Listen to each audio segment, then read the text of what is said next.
현대인들은 아주 바쁘게 삽니다. 심지어 유치원 다니는 애들도 굉장히 바쁘게 삽니다. 왜 이렇게 바쁜가? 그리고 보니까 일거리가 없을 때는 일거리를 찾느라고 바빠요. 일거리가 많을 때는 일하느라고 바빠요. 그럼 성도 여러분들은 바쁘십니까? 한가하십니까? 자, 이렇게 질문하면 참 난감해요. 왜냐? 바쁘다 그러면 헌금 많이 하세요 그럴 거고, 안 바쁘다 그러면 교회 일하러 나오는데 왜 안 나오십니까? 그럴 거고, 참 난감하겠죠. 정말 바쁘게 사는데 우리나라 사람들 더 바쁘게 사는 것 같습니다. 말도 바쁘다 바빠 맨날 그러지 않습니까? 40대가 가장 바쁘고 힘들다고 이야기를 하는데, 우리나라가 한때 40대 사망률이 세계 1위를 기록했던 때도 있습니다. 그걸 보면 참 바쁜데 우리나라 진짜 바쁘다 하는 것을 볼 수가 있습니다. 자, 그렇다면 무엇 때문에 왜 이렇게 바쁠까? 그리고 보니 먼저는 먹고 살려니까 경제 활동을 하려고 바쁘고, 둘째는 돈 좀 벌었으니까 돈 좀 쓰려고 바쁘고, 여가 활동을 하고 즐거운 생활을 하려고 바쁘다. 그러고 보니 두 가지 다 공통점, 좀 기쁘고 즐겁고 행복하게 살려고 하다 보니 바쁘다. 근데 문제는 행복하게 살려고 해서 바쁜데 행복이 오느냐 하는 겁니다. 솔로몬은 뭐라고 말을 했냐면, 헛되고 헛되고 헛되니 모든 것이 다 헛되다. 그러고 말씀을 기록을 했죠. 그러고 보니 모든 사람들이 헛된 것을 추구하느라고 바쁘다는 거죠. 행복을 추구하면서 바빴고, 돈 생기면 행복할 줄 알았는데, 그래서 바쁘게 움직였는데, 그리고 보니 솔로몬의 말대로 시간 지나고 나면 별거 없더라 하는 거죠. 그러니까 결국에 행복 아닌 것 때문에 바쁘게 살더라는 거죠. 그렇다면 진정한 행복은 무엇일까? 진정한 행복은 하나님을 찾는 데서 오는 겁니다. 하나님과 만나고 하나님과 대화하는 데서 옵니다. 그래서 하박국 선지자는 가진 것 없어도 무화과 나무 잎이 마르고 외양간 소가 없고 우리의 양떼가 없어도 여호와로 인하여 기뻐하고 즐거워한다, 그렇게 말씀을 했습니다. 이것을 보면은 하나님과의 만남, 나를 찾아오시는 하나님과의 만남, 그 만남이 있으면 진정한 행복이 주어진다 하는 겁니다. 오늘 본문 말씀은 뭐라고 말씀하고 있을까? 하나님께서 우리에게 주시는 말씀의 내용이 뭘까? 오늘 보니까 하나님을 만나야 진정으로 행복하다 했는데, 뭐든지 그렇습니다. 좋은 사람하고 대화하면 행복합니다. 그런데 싫은 사람하고 대화하면 괴롭습니다. 자, 하나님과 대화하는 게 행복합니까? 괴롭습니까? 행복합니다. 아멘, 할렐루야. 오늘 말씀을 들을 준비가 다 돼 있네요. 그러면 어떻게 하면 하나님과 대화할 수 있을까? 어떻게 하면 하나님을 만날 수 있고 찾아오신 하나님과 어떻게 하면 대화할 수 있을까? 오늘 본문 말씀을 통해서 우리에게 주는 거, 먼저 하나님은 우리와 대화하기 위해서 찾아오신다 하는 겁니다. 모든 종교는 내가 신을 찾아갑니다. 내가 신을 찾아가서 내가 신과 대화하기를 원하죠. 그런데 성경은 우상은 귀가 있어도 듣지 못하고 입이 있어도 말하지 못하고 귀가 있어도 듣지 못하고 다 그렇게 말씀하고 있잖아요. 근데 모든 종교는 자기가 신을 찾아갑니다. 그런데 성경은 다르고 하나님은 다르습니다. 하나님께서 우리를 찾아오신다고 말씀을 하고 있습니다. 하나님은 친히 찾아오시는데 소망이 없이 낙심한 사람 하나님이 찾아오시고, 질병으로 인해서 고통 중에 정말 괴로워하고 있는 사람 하나님께서 찾아오시고, 사업하다가 실패해가지고 괴로운 사람 하나님께서 찾아오시고, 가정에 여러 가지 아픔으로 인해서 힘든 사람들을 하나님께서 찾아오신다 하는 겁니다. 무엇보다 불확실한 미래를 내다보면서 괴로워하고 두려워하고 여러 가지 공황장애라든지 두려움증에 빠진 사람들을 하나님께서는 반드시 찾아오신다고 말씀을 하고 있습니다.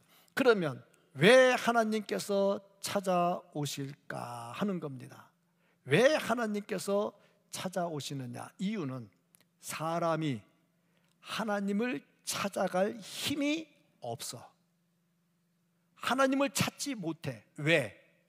아담이 범죄한 이후로 모든 사람은 전적 타락, 전적 무능력이 되어버렸습니다. Total inability, 능력이 없어졌어요. 그러다 보니까 하나님을 찾을 수가 없는 거죠. 그러니까 하나님과 대화하려면 하나님께서 찾아오셔야 되는 겁니다. 아담과 하와가 선악을 알게 하는 나무에서 열매를 따먹고 숨었죠. 그때 하나님이 찾아오시죠. 대화를 했다 하는 겁니다. 찾아오시죠.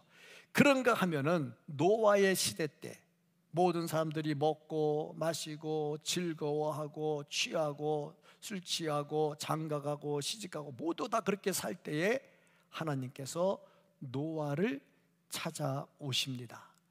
또 하나님께서 아브라함을 찾아오시는데 소돔이 침략을 받아서 소돔에 살던 롯이 잡혀갔어요.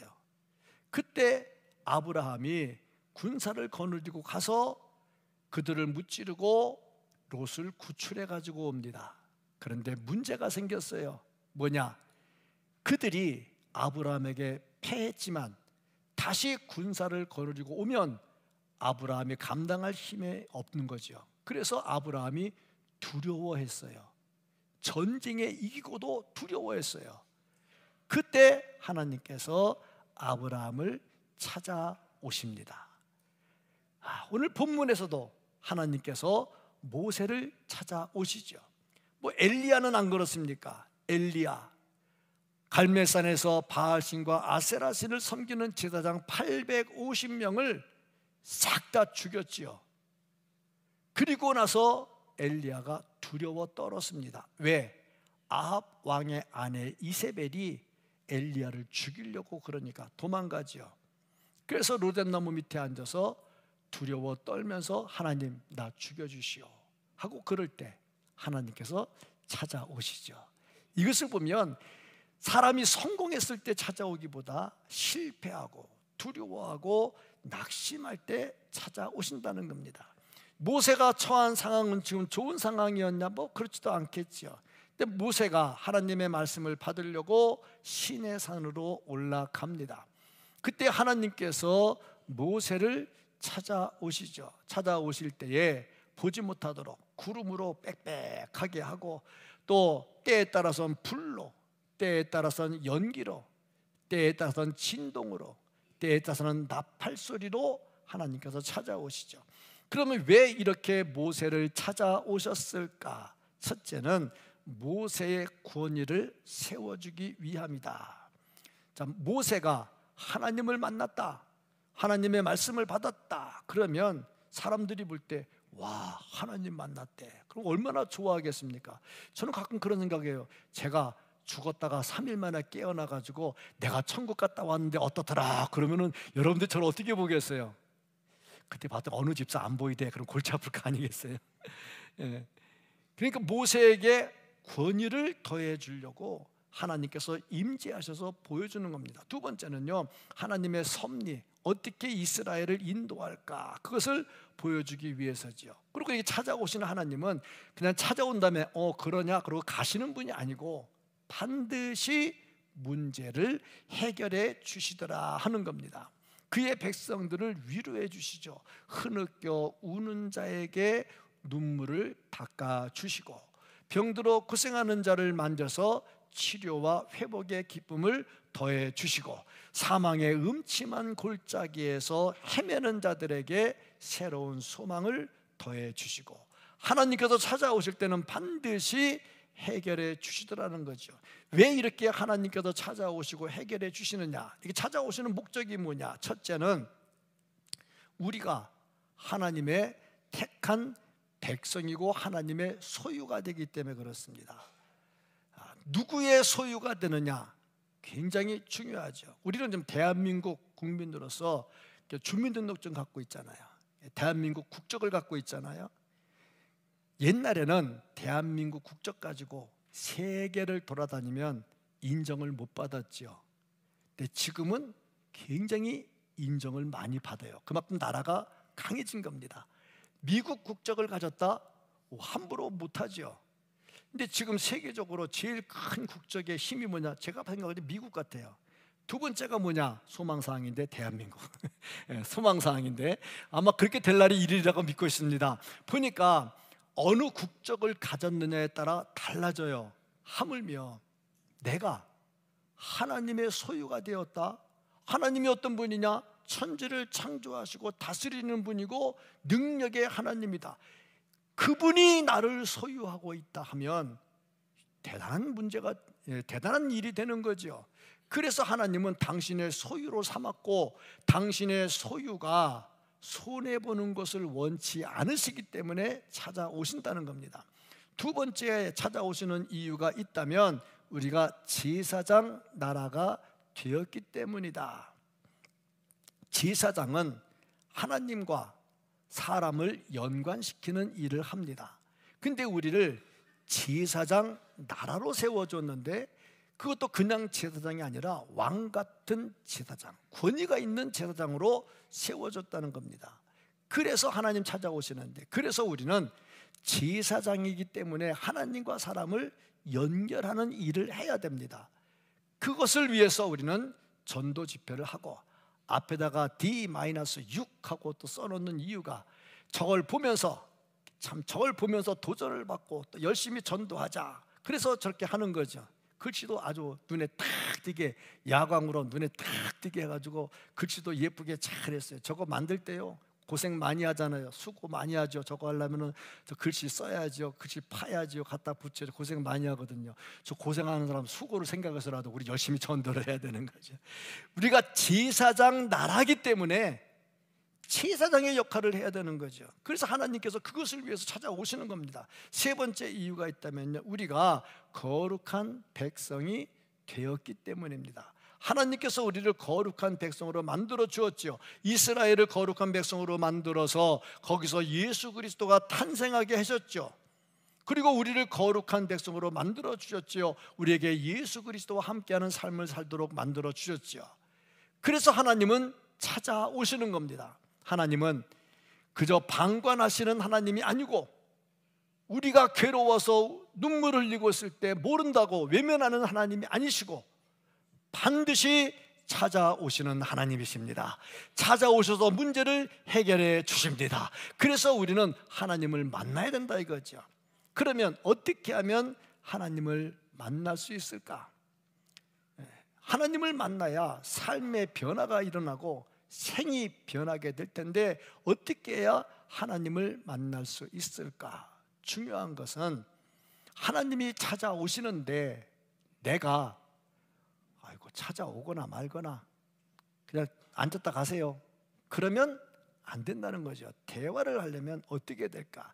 요한계시록 3장 20절 말씀을 보면 볼지어다 내가 문 밖에 서서 두드리노니 누구든지 내 음성을 듣고 문을 열면, 자, 중요한 것은 주님의 음성을 듣고 내 마음의 문을 열어야 되는 거예요. 그러면 어떻게 하느냐? 내가 그에게로 들어가 그로 더불어 먹고 그는 나와 더불어 먹으리라.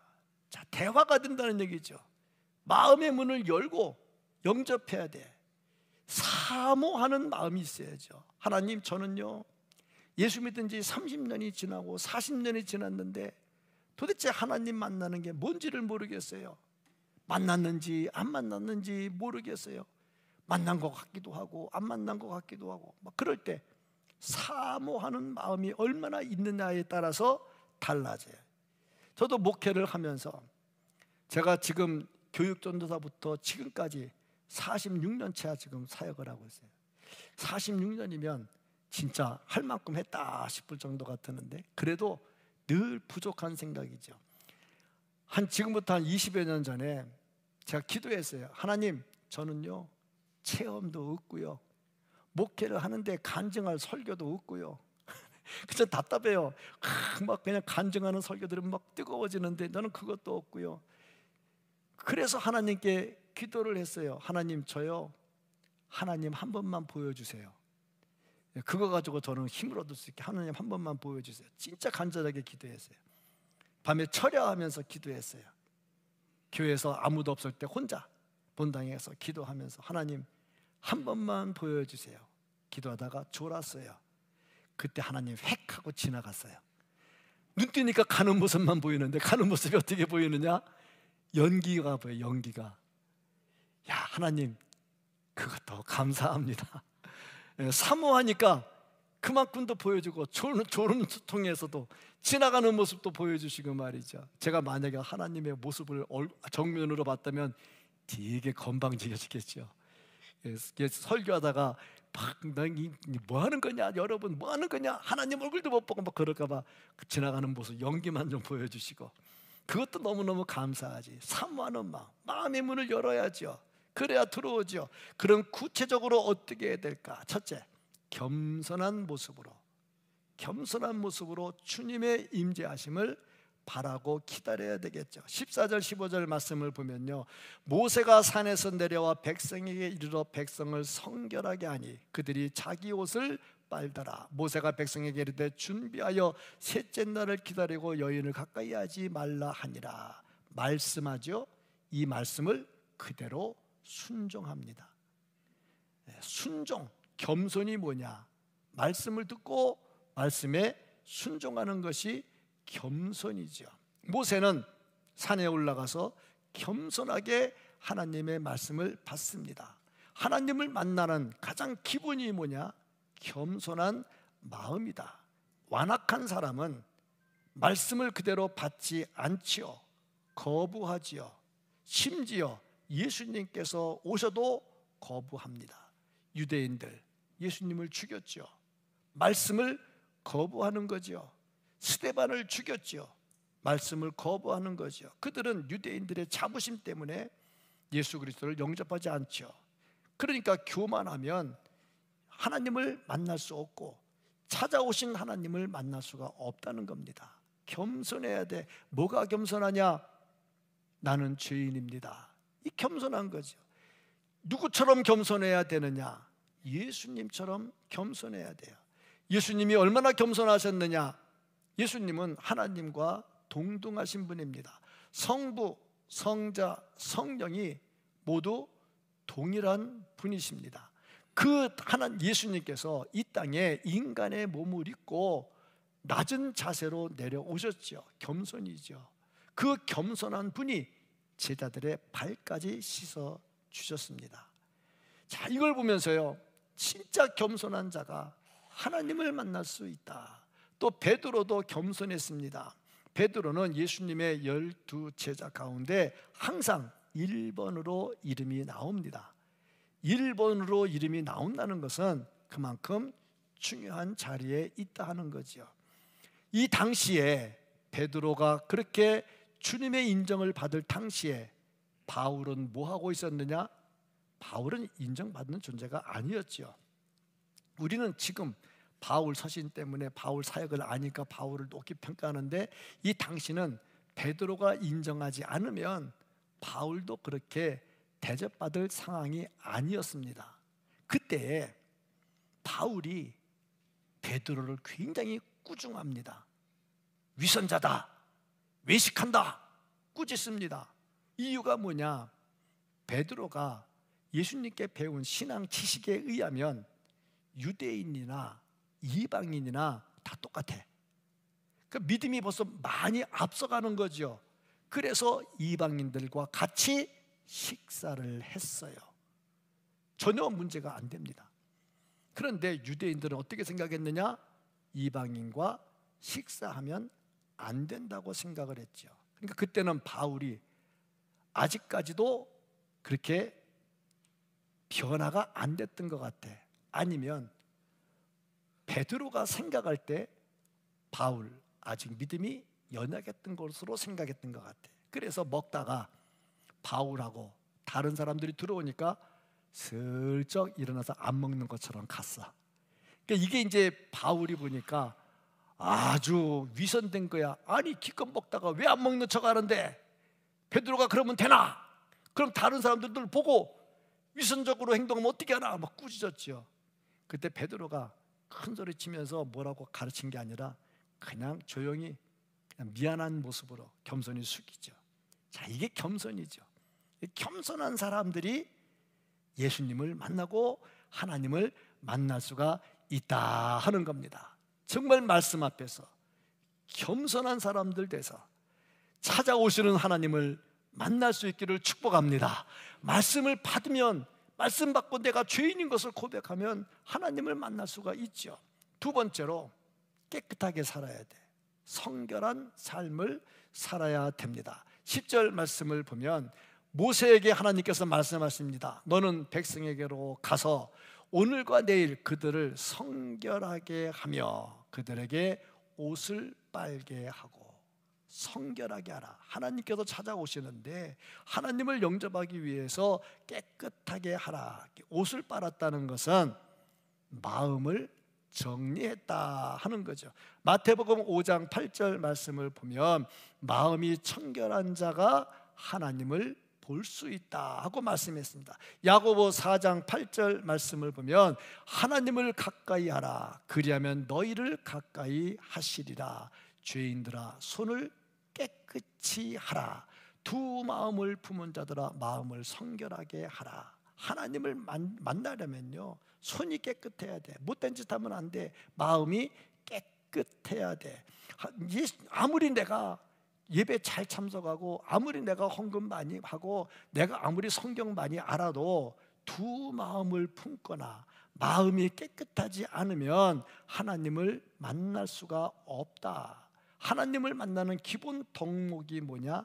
깨끗해야 된다 하는 겁니다. 그래서 하나님께서 우리가 하나님을 만날 수 있도록 깨끗하게 해주셨는데 우리의 죄를 다 씻어 주셨습니다.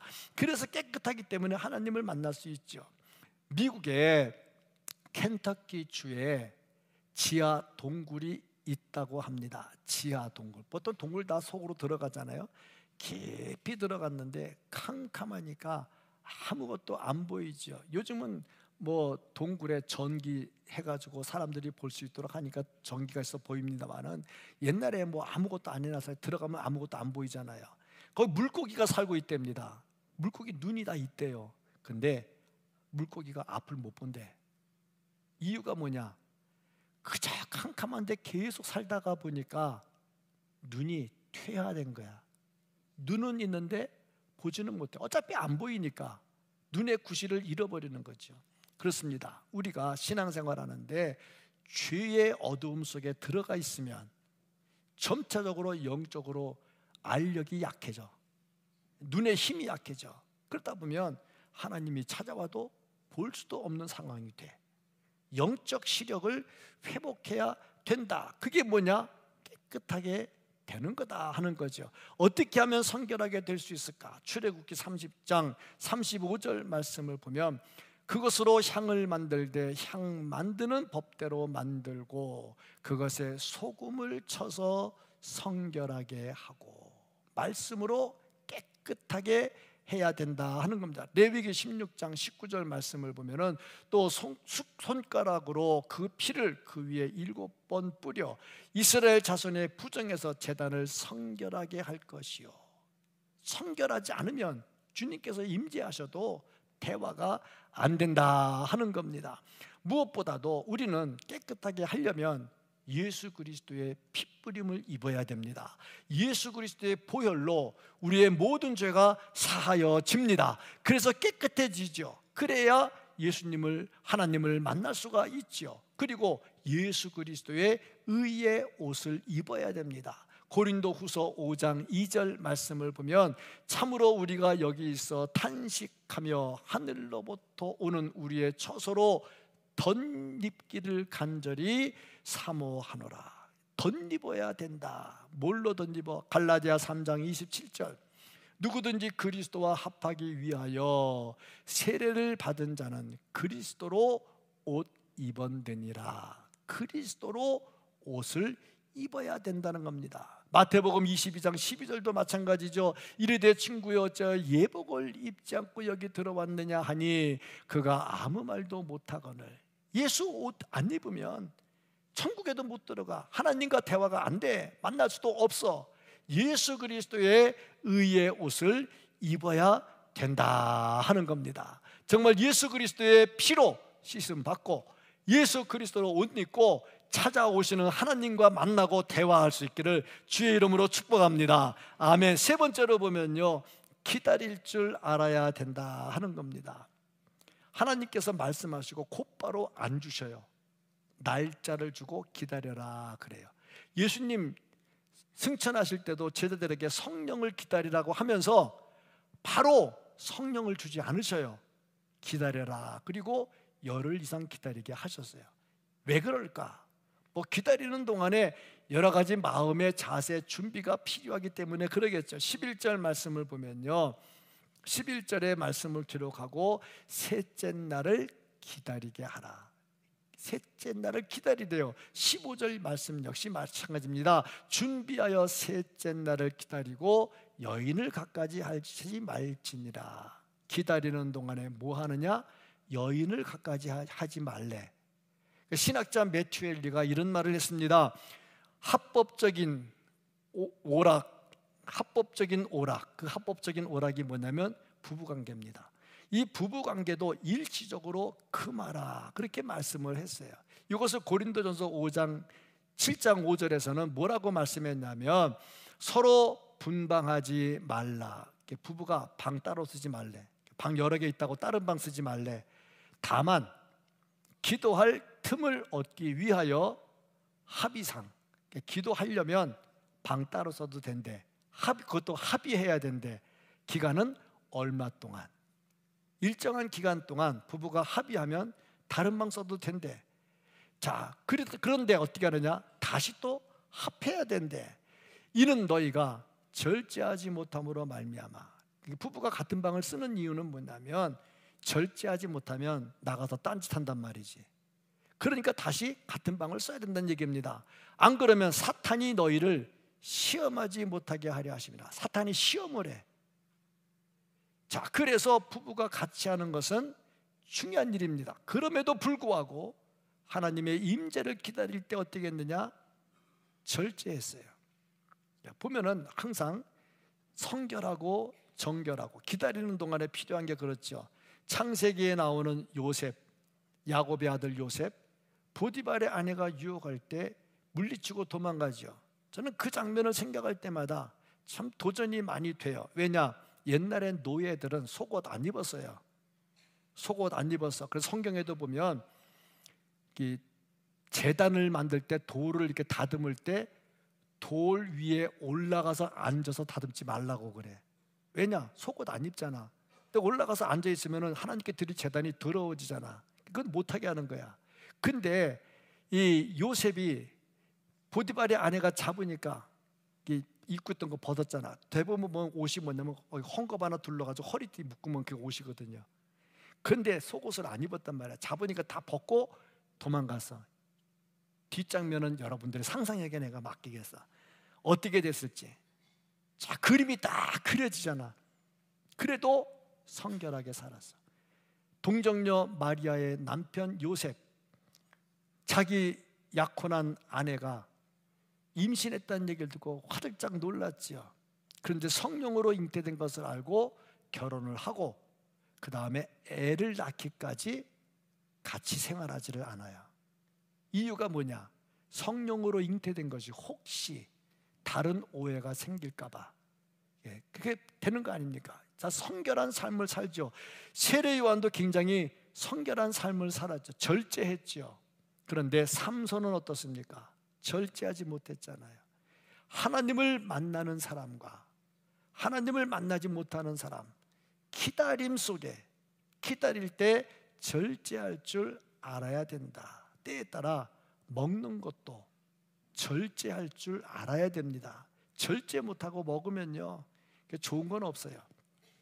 제가 의사를 만나서 의사가 얘기하기에 살 좀 빼세요.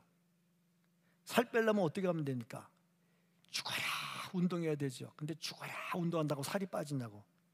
해봤지만 죽어야 운동해서는 살이 안 빠져요. 언제 빠지냐? 먹는 거를 줄여야 돼. 그래야 살이 빠져. 근데 제가 먹는 걸 줄이려고 보니 그나마도 먹어야 힘이 있어가지고 버티지. 먹다 보니까 살이 안 빠져. 욕심이죠, 욕심. 어쩔 수가 없어.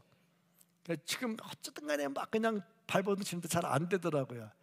이겠습니다. 1996년도에 미스 유니버스에 뽑혔던 여자 알리시아 마차도라는 여자가 있는데 미스 유니버스에 뽑혔어요. 근데 미스 유니버스에 뽑힌 다음에 참 좋았으니까 그동안에 미스 유니버스 뽑히려고 굶고 살 빼가지고 1m 73의 키에 51kg. 자, 지금부터 제 얘기는 51kg 넘는 사람은 포기하세요. 그냥 1m 73에 51kg. 자, 그렇게 만들려면 얼마나 굶었겠습니까? 근데 이제 미스 유니버스가 되고 나니까 너무 좋아가지고 이제 드디어 굶었던 거 해결하자고 열심히 먹은 거야. 열심히 먹으니까 막 살이 찌기 시작했는데 미스 유니버스 박탈을 당할 뻔했어요. 왜냐? 수영복 입고 사진 찍고 나가도 돌아다녀야 되는데 그렇게 뚱뚱해져가지고 어떻게 수영복 입고 돌아다니겠냐고. 참 그걸 보니까 먹는 거 절제한다는 게 쉽지는 않아. 그러고 보니까 우리가 신앙생활을 하는데 영적으로 자꾸 비대해져. 멀리 해야 될 것들을 가까이 하면서 먹다 보니까 영적으로 비대해져. 그러면 하나님과의 만남이 이루어지지를 않더라는 겁니다. 주님께서 약속하신 것을 기다리면서 살 때에 영적으로 절제할 줄 알아야죠. 그래야 하나님과의 만남이 이루어집니다. 네 번째, 지경을 반드시 지켜야 된다 하는 겁니다. 이 말은 다른 말로 말해서 주도권 싸움에서 네가 이기려고 하지 말라 하는 얘기입니다. 누구하고? 하나님하고. 하나님이 경계를 딱 정해놨어요. 경계를 못 넘어가게 합니다. 이유가 뭐냐? 하나님의 권한을 건드리지 말라는 얘기죠. 괜히 에덴 동산에 선악을 알게 하는 나무를 만들어 놨겠습니까? 그 만들어 놓은 이유가 뭐냐면 경계선을 딱 그어놓는 거야. 이거는 넘으면 안 돼. 이 말은 무슨 말이냐면 하나님의 말은 절대적이니까 이 말을 따라야 돼 하는 그 얘기거든요. 그러니까 모든 주권이 하나님께 있다는 겁니다. 현대인들은 어떻습니까? 자기가 주도권을 잡으려고 합니다. 부부싸움 왜 합니까? 남편과 아내의 주도권 때문에 싸움하는 거 아닙니까? 제가 엊그저께 교회 뒷마당에서 운동하다가 재밌는 걸 봤어요. 그게 뭐냐면 애기 엄마하고 한 2돌쯤 지났고 3돌은 안 된 것 같은 애하고 싸움하는 거야. 무슨 싸움하느냐? 엄마는 그 카페 앞에 카페 앞에 서 있고 애는 우리 교회 돌 있는 쪽 앞에서 한 20m쯤 떨어져 있는데 애가 막 우는데 뭐냐? 엄마 빨리 와서 나 안고 가라는 거야. 근데 엄마는 거기 카페 앞에 앉아가지고 네가 오라는 거야. 그러니까 얘가 안 오고 계속 우는 거야. 주도권 싸움이 벌어진 거야. 제가 본 것만 해도 5분이 지났어. 그러니까 그 전부터 울었으니까 좀 되게 울었던 것 같아. 근데 내가 애기 엄마한테 한 수 가르쳐주고 싶은데 차마 말을 못했어. 뭘 가르쳐주냐? 엄마 조용히 빨리 등 돌리고 저 뒤로 숨어. 그럼 애 올 거야. 그게 답이거든. 알잖아. 우리 엄마들 다 알잖아. 근데 엄마는 그거 안 하고 네가 오라고 앉아가지고 계속 이러니까 결국에 애가 어떻게 했느냐? 딱 등 돌리더니 저 마트 쪽으로 막 도망가 버린 거야. 그 다음에 엄마가 어떻게 됐어요? 열심히 뛰어가가지고 안고 와가지고 오길래 제가 웃으면서 그래서 엄마가 졌네 그랬어요. 주도권 싸움이에요. 주도권 싸움. 애하고 엄마가 두들준한 애하고 애기 엄마가 주도권 싸움. 그러다 보니까 사람들이 하나님하고도 주도권 싸움을 해. 무슨 주도권? 하나님 이건요 제가 기도한 거잖아요. 하나님 들어줘야죠. 하나님 당신이 들어줘야죠. 주도권 싸움이야. 하나님은 뭐냐? 그게 아니고 내 뜻대로 네가 따라와. 근데 기도하면서 아버지의 뜻이 무엇인가? 그 아버지의 뜻을 따라가야 되는데 자꾸 주도권 싸움을 해. 그러니까 오늘 하나님께서 경계를 정해놓고 범하지 말라는 것은 내 영역을 네가 건들지 말라는 얘기입니다. 그러니까 모든 권한이 나한테 있으니까 잘 따라와야 된다는 겁니다. 성도들 간에도 이렇게 좀 약간 의견이 안 맞아서 티격태격할 때가 간혹 있어요. 자주 있는 건 아니고 간혹 있어요. 뭐 주방에 가든지 교사로 가든지 찬양대 가든지 다 있어요. 다 있습니다. 왜 그렇게 될까 보니까 주도권입니다. 내 뜻대로 되기를 원하는 주도권. 하나님과의 주도권 싸움에서 내 뜻대로 하려고 하면 안 되죠. 예수님은 뭐라고 그랬습니까? 내 뜻대로 마옵시고 아버지의 뜻대로 되기를 원합니다 하고 말씀을 하셨죠. 기도하셨죠. 그게 진짜 기도지요. 그러니까 하나님을 만나려면 어떻게 해야 되느냐? 하나님의 절대적인 주권을 인정하고 따라야 됩니다. 얼만큼? 하나님 100, 나 빵. 그거는 진짜 좋죠. 근데 우리 신앙생활 해봤잖아. 언제 하나님 100, 나 빵 되냐고. 내 뜻대로 할 때도 많은데. 그래서 합의안이 나왔어. 뭐냐? 50대 50은 안 되고 51대 49. 51이 누구냐? 하나님이 되고 나는 49 되면, 그럼 무슨 일 하면은 다수결로 하잖아 항상. 그런 결국에 어떻게 되느냐? 하나님의 뜻 따라가. 때에 따라서는 내 뜻대로 하고 싶은 게 많어. 나도 솔직히 사람인데 왜 없겠어요. 근데 그렇게 하다가도 51대 49로 가면 하나님, 제가 하나님 뜻 따르겠죠. 이렇게 되는 거죠. 솔직하잖아. 우리 언제 100대 빵 됐어요? 100대 빵 잘 안 되거든. 그러니까 중요한 것은 하나님의 절대적인 주권을 범하지 말고 따라갈 때에 하나님을 만날 수 있다 하는 겁니다. 자, 그러면 이렇게 절대적인 주권을 인정하고 갈 때에 정말 중요한 것이 무엇인지, 바쁘고 긴급한 게 무엇인지, 아니면 중요한 것이 무엇인지 좀 분별할 줄 알아야 되겠죠. 사람들은요 급하고 바쁜 일을 해요. 근데 중요한 것은 뒤로 미뤄요. 중요한 것은 하나님을 만나는 것이고 당장 먹고 사는 건 바쁜 겁니다. 그러니까 바쁜 거 하다가 중요한 걸 놓칠 때가 많지요. 제가 읽었던 글 중에 하나인데 어떤 할아버지가 배가 너무 고팠어요. 많이 굶었어요. 굶어서 참다가 어떻게 했느냐면 자기가 가지고 있는 마지막 재산 바이올린 하나를 팔았어요. 그 바이올린 하나가 뭐 중요하냐? 배가 고픈데 먹어야지. 그리고 팔았는데 얼마에 팔았느냐? 5달러. 그럼 지금 돈으로 말하면 약 5천 원 정도? 5, 6천 원 되겠죠.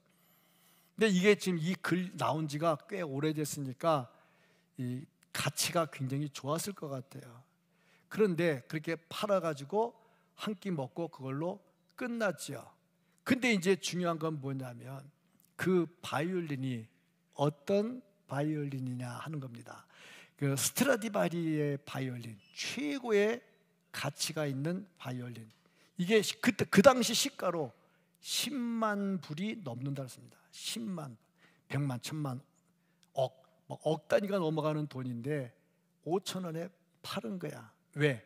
가치를 몰라. 그리고 이따 배고프니까 그거 이게 비싸게 팔면 누가 사지 않을 거라 생각해서 당장 밥 먹으려고 5천 원에 팔아버린 거야. 자, 그렇습니다. 당장 급한 거 생각하면 중요한 게 무엇인지를 놓칠 때가 많이 있어요. 우리가 생활하다 보면 먹고 사는 일, 바쁜 일입니다. 굉장히 필요한 일이죠. 중요한 것은 하나님을 만나는 일입니다. 그래서 하나님과 대화하는 일입니다. 그래야 인생의 문제가 풀리죠. 제가 읽었던 책 중에 데이비드 그레고리가 쓴 책, 그 책 중에 첫 번째 책, 예수님과 함께한 저녁 식사. 무슨 내용이냐면 어떤 사람이 예수를 안 믿다가 예수를 믿게 된 과정을 기록한 겁니다. 두 번째 책이 뭐냐면은 예수님과 함께한 가장 완벽한 하루. 저거는 남자가 예수를 믿고 변한 것을 여자가 보고 동의를 안 해. 그러다가 자기 여자도 예수를 믿게 된 과정을 기록한 책입니다. 정말 감명 깊게 읽었어요. 그런데 이 책의 주제가 뭐냐? 예수님과 대화를 해야 된다는 거야. 예수 믿으면서 예수님과 대화 안 돼, 하나님과 대화 안 돼, 어찌 예수 믿는 사람이라 할 수 있을까? 교회 나왔어요, 설교를 들었어요, 찬송을 했어요, 헌금도 했어요. 자, 그런데 예수님과 대화는 없어요. 그렇다면 이게 예배가 되느냐 하는 겁니다. 하나님과의 대화가 이루어져야죠. 자, 이렇게 이루어진 다음에 어떻게 해야 될까? 우리가 하나님을 만나 대화하다 보니 너무 행복해. 인생의 행복을 찾았어. 그러니 이 행복을 나누어 줘야 되겠죠. 그 다른 사람도 이 행복을 가질 수 있도록 전해야 되겠죠. 그래서 D-6부터 시작이 돼서 한번 해보자 하는 얘기입니다. 그렇습니다. 하나님과의 대화, 인생의 행복입니다. 하나님과의 대화, 찾아오시는 하나님과의 대화, 꼬인 문제가 풀리게 됩니다. 이런 행복을 찾으시고 누리시고 전할 수 있는 우리 모두가 될 수 있기를 예수님 이름으로 축복합니다. 아멘.